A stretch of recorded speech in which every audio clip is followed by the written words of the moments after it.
పొంగులేటి శ్రీనివాసరెడ్డి మొన్న సీఏలు పోయినప్పుడు కూడా దక్షిణ కొరియాలో త్వరలోనే అణుబాంబులు పేలుతాయి, ఆటం బాంబులు పేలుతాయి, లక్ష్మీ బాంబులు పేలుతాయి అని కూడా అన్నాడు. దాదాపు దీపావళి కూడా అయిపోయింది, మామూలు టపాకాయలు పేలి, కానీ నిజమైనటువంటి ఆ బాంబులు పేలలేదు. కారణం ఏంటి? నిజంగానే ఏం బాంబులు, ఆ బాంబులు అనుకున్న రహస్యం ఏంటి?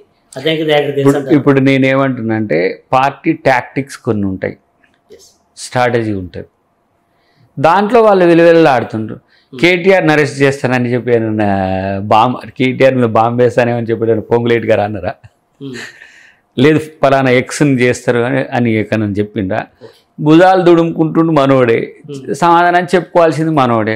ఒకటిన ఢిల్లీకి అని పోయిండు అంటే వాళ్ళ కనీసం ఏం చేస్తుండ్రో వాళ్ళకి అర్థం కావట్లేదు పక్కన పెట్టి. కానీ అవినీతి చేయలేదా? అవినీతి జరిగిందా లేదా? చేశాడా? మీరు నమ్ముతున్నారా? 1 to 10 ఉన్నాయి కదా, నాట్ ఈవెన్ 1 to 2. ప్రతి శాఖలో అవినీతి అనేది అట్లా విస్తరించిపోయిన పరిస్థితి. అది దాని రిపోర్ట్స్ రేపు డిపార్ట్మెంటల్గా వస్తాయి.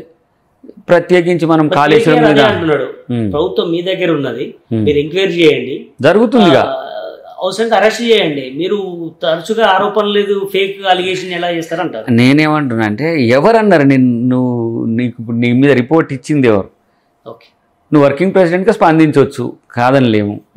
మేయేం సపోర్ట్ చేస్తలేడు, మీ బావ కూడా సపోర్ట్ చేస్తలేడు.